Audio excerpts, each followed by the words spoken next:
This is the 415ers podcast brought to you by the Odyssey Sports Podcast Network with 95.7 The Game. Mark Grandy. You can follow him on social at Mark Grandy, Mark with a C, Grandy with an I. I'm on social at eGiddings10, at 415ers on all social media platforms. So, Mark, speaking of which, obviously, 49ers are moving on. Kyle Shanahan is now 6-2 in his 3 trips to the postseason, 2 wins in each of his first 3 trips to the playoffs. Funny note I saw is he passes Jim Harbaugh for postseason victories as a 49ers head coach. But they're back in the conference title game. And I did tell you to book it, to lock it up. They're making the conference championship. So it is going to be at noon next Sunday in Philadelphia. What are your first thoughts? First, from hearing that the Niners are in their 3rd conference title game in the last 4 years, but also the fact that they got to go to where the 1 seed plays in the city of brotherly love. I think before I get to this matchup, Evan, I need to give Kyle Shanahan some credit. I know we just got done talking a little bit ago about how I wish he was a little more, aggressive late in the first half. I was a little upset with some of the play calling. Furious. All that aside, can we take a moment to just think about how the narrative around Kyle Shanahan has changed? Do you remember a year ago, Evan, more than a year ago, let's say 13 months, in December, when it was still up in the air if the Niners would make the playoffs towards the end of last regular season? Kyle Shanahan was in danger of only making the playoffs 1 time in his first 5 years at the helm of the 49ers. And there was legitimate talk about how the Niners would think about firing him if he failed to make the playoffs last year. That was legitimate conversation across the board. Nationally, that was part of the conversation. What do the Niners do if they miss the playoffs again? Kyle Shanahan, 1 playoff appearance in 5 seasons. What happens now? Of course, as everyone knows the story, they made the postseason, a miraculous Week 18 win on the road against the Rams. They beat the Cowboys on the road. They beat the Packers on the road. They barely lose to the Rams in the NFC title game. They fall just short of the Super Bowl, but a fantastic season for the 49ers. Now you fast forward another year later, the Niners are back in the NFC title game. And when Shanahan was in danger of 1 postseason appearance in 5 years, suddenly he has 3 NFC championship game appearances in his last 4 seasons. The narrative has shifted around Kyle Shanahan. Not only should he be here for as long as he wants to be here, Evan, he is the best coach in the NFL and has the success to prove it. He has been incredible for the 49ers, and the fact that there was ever any conversation about him potentially being on a hot seat, him potentially being fired, is absurd. The heights that he has brought this franchise to in his 6 years, no one else would be able to have the same success at the helm of the 49ers. He has been incredible, and he's finally getting the consistent results to prove it. Wow. I feel like should be a mic drop right there, Mark. That was about as animated as we've seen you all year.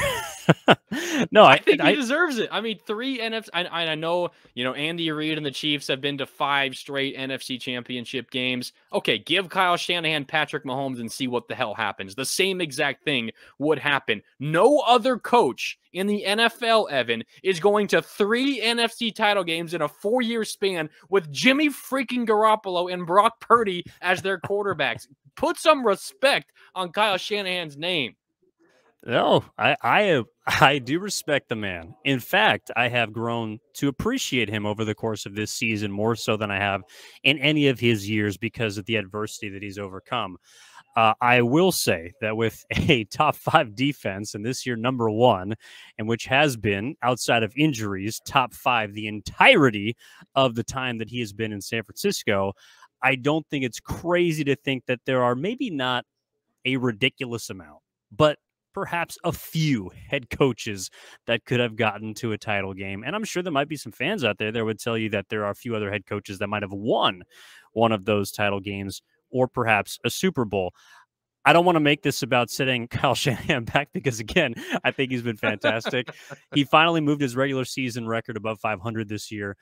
We'll have a chance to relitigate his the narrative or his playoffs. Oh my God. No, that's something that you do not want to scoff at. I mean, look at Mike McCarthy. He's 0-4 against the 49ers in the playoffs. Has not been able to with beat Green them. Bay and 2 with two Green with the Bay, Cowboys. now 2 with the Cowboys. So, no, head coaching is vastly important. Kyle Shanahan has shown that he is at the top of his game and at the top of most people's lists. But best coach in the NFL, head coach in the NFL, I don't know if I can go that far. I'm sorry. I feel like it's like we're having a conversation about movies, and we just saw a really, really good movie, and then you walk in and you're like, oh, that's better than The Godfather, and I'm like, well, I don't know what you want me to do. I thought it was really good. Maybe it's top 5, but it's not top 1. But that is something that we can certainly pay attention to. Yeah, I agree, and I mean, there's Evan's doing, a podcast in the Levi Stadium press box. So he's got to make way for a respected media I feel member bad. to No, I feel bad. I'm getting in people's way here, and there's a lot of action going around. People finally getting back from the press conferences, and everyone's trying to do real work as opposed to me who's just sitting here taking up space screaming at Kyle Shanahan. So sorry about that brief pause, but no, Mark, look, I see where you're coming from, and I do think this is a conversation we can have ad nauseum over the course of this summer. But I do want to give him credit. He is 6-2 in the playoffs. He's in his 3rd conference title game in 4 years. That is nothing to scoff at. And I really hope that he's able to get over the hump this year, because that would take him to newer heights that very few head coaches have been in his situation. But as far as the Eagles are concerned, they present a challenge. And I think we saw some of the areas that San Francisco is going to need to shore up today against Dallas if they want to beat Philadelphia, who basically cakewalked to the conference title game by shellacking New York in fashion that I'm not going to say I told you so, but I kind of saw that one coming. The Eagles, Mark, are right now, I would say, the best team in the NFC. That does not mean that the 49ers cannot beat them in a single game, winner-take-all elimination.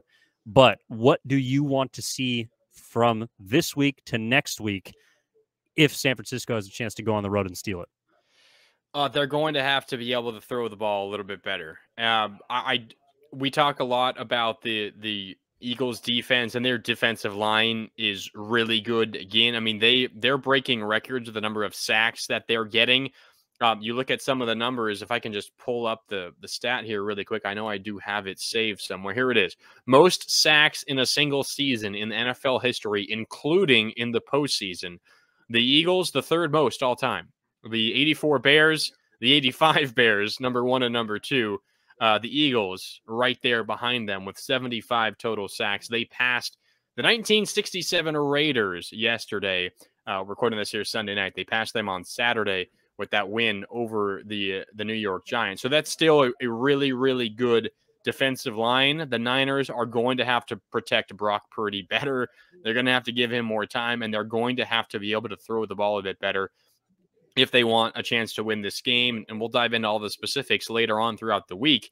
But if they're going to pass the ball better, that likely means they're going to have to run the ball better, specifically in the first half. You're going to need to see more from Christian McCaffrey in the first half, more explosive plays, chunk plays, 6-7 yards on the ground, because you're not going to be able to limit the Eagles, Evan, to just 12 points. They will put up more than 12 points. If Jalen Hurts is walking around on one leg, they'll still probably put up at least 18 points. They are that good offensively. The Dallas Cowboys have CeeDee Lamb. The Eagles have 2 receivers who are as good, if not better than CeeDee Lamb, in A.J. Brown and Devontae Smith. They are difficult to handle. They have a 3-headed monster at running back. You can also include Jalen Hurts in that. Dallas Goedert is one of the best pass-catching tight ends in the league. The Niners are going to have to score more. They're going to have to be more efficient offensively, both in the pass game and the run game. I think that's the one thing that stands out to me. Otherwise, I think the results from this weekend, Evan, just continue to reinforce how disgustingly overrated the Minnesota Vikings were, because that was your takeaway. The fact that the Giants go into Minneapolis and beat the Vikings at their own game, and then they follow it up and lose by 31 points to the Eagles. The Vikings just disgust me. Jesus. Well, then what do you think of the Buffalo Bills? Oh, man. I mean, Joe I know at least Burrow they is lost to a quality opponent, but Joe Burrow is special. He's I just mean, they're pretty much unfazed. crowned as the next 3 Super Bowl winners, the Buffalo Bills, this offseason. I mean, I'm at a point where I wouldn't be surprised if Joe Burrow ever loses in the postseason. He's just as cool as any quarterback as I've ever seen in the playoffs, and he's in his 3rd year. It's absolutely ridiculous. You know, Zach Taylor's 5-1 of the postseason mark. He's the best head coach in the NFL. No, that Just belongs kidding. to Kyle Just Shanahan. kidding. No, what I do want to see corrected from this game, and yeah, we kind of talked about the issues, but it comes down to running the football. I know that they tried to force feed Christian McCaffrey early in that game. I think 6 of the first 9 plays went to him through the run and the air. But Dallas, to their credit, said, we're not going to let 23 beat us today. And it took, down the stretch, a great effort from Brock Purdy, a bit of a reset from the offense. And to me, it took a Herculean effort from George Kittle, who was a guy that I love watching play football because he has so much fun in the heat of battle, maybe more so than I see any player at least express that, when they're making plays down the field, on the sideline, blocking. George Kittle is just, he's magnetic to watch, and he always seems to draw my eye, both when I'm watching him in person as well as on television. Mark, we're talking about the first down plays for the 49ers. Like I said, 3.5 yards on first down in that first half. George Kittle, all 5 of his catches were on first down, and 4 of which were explosive. Those were drives that the 49ers didn't always and completely turn into points, but 3 out of the 4, I believe, led to either field goals or the 1 touchdown. And George Kittle, to me, is that guy that if Christian McCaffrey's been focused upon, Deebo Samuel perhaps is not able to get open. Brandon Ayuk was blanketed very well by Dallas today, who got a lot of pressure with 4. George Kittle can be that guy for Brock Purdy, who he seems to just gravitate towards whenever he's in trouble. And for him to, have the highlight play, but, off the fingertips, juggling and, dropping the dime in the middle of the 50-yarder, that really excited and energized the crowd. But to me, George Kittle was fantastic today. And he was the go-to option, quite literally, when in the second half, I think 3 of his catches came for about 60 yards in the second half. When he was getting loose down the middle of the field, Dallas had no answer to cover him. And because they spent so much energy focusing on whether it be CMC or Elijah Mitchell or stopping that running game, Brock Purdy was allowed some openings, I thought, to get the ball to Kittle. And he was a big part of the offense and maybe the most impressive part of the aerial attack that Brock Purdy got into a rhythm with in the second half. Yeah, and Kittle's such a smart player. That highlight play that you're talking about, it was kind of a broken play to begin with, the one where he bobbled it. Everyone was selling out to the right side to set up, I think it was a screen or a quick little hitch out to the right to Christian McCaffrey. I think it was McCaffrey. It might have been Deebo Samuel in the background. It was one of those 2 that were rolling out to the right. Offensive line, George Kittle, other receivers were setting up to block downfield on that right side of the field, but it was blown up by the Cowboys. And George Kittle, kind of sensing space, just turned and ran upfield, and he was open, and Brock Purdy found him. So not only is he, physically able and he can go up and make catches, and he's quick enough, and he has a rapport with Brock Purdy, he's also this smart and cerebral football player where he can read the field in front of him, and he can find those openings on plays maybe that are relatively unscripted. He can find the soft spot in zone defenses, and he can get in the right spot. And we're getting to a point now, Evan, where Brock Purdy and George Kittle have that connection. It's been on display for a number of weeks now. So if the Niners are to go into Philadelphia next week, on Sunday, the 29th at noon Pacific time, 3 o'clock out in Philadelphia, and if they are able to go in and pull off what Vegas thinks would be a slight upset, George Kittle is going to have a big game, because we talked about the run game, we talked about the pass game. This offense does not go without George Kittle having a good game, whether he's blocking or catching balls from Brock Purdy. He's got to be a factor. He was a factor in this one for the Niners over the Cowboys. They do not win if he's not as good as he was. In a game where the passing game really struggled, Evan, he had 95 yards. He was the team's best weapon through the air, not even close. He had chunk play after chunk play especially in the second half in a game where they could barely get anything going in the passing game. So Kittle was huge. And if the Niners are to get back to the Super Bowl, he's going to need to be huge again against Philadelphia. Yeah, no, I absolutely agree with you there. I know we got a couple minutes left, Mark, and that advantage that you're talking about, I saw, according to Caesars Sportsbook, line set at 2 points in favor of Philly, so -2 in favor of Philadelphia at home. So says on a neutral site, basically, 49ers might be favored in that game. Maybe. So we'll see who hammers what. And I know, Mark, we were both on the -4 despite having more points on the board, but check that off. Hey, I got the -3.5. I jumped on that early, and Well, I mean, we both won. But I don't know if we mentioned this on the preview pod, but of course the stat that I've been floating around was the fact that the Niners have now covered against the spread in their last 6 divisional round football games. For all of you degenerates out there, I think that's going back to 2011, or something 2011 like that. or 2012. Either way, era for sure. Yeah, I have Harbaugh. seen it opened at 2. I have seen across a couple books it's down to 2.5. Okay. If it it's gets already to starting 3, to move. If it It's gets already to 3, starting to Evan, move. I think I might jump on it there. I'm going to let it play out for a little bit. We'll see What, where in the Philly? money comes in. You'll take Philadelphia?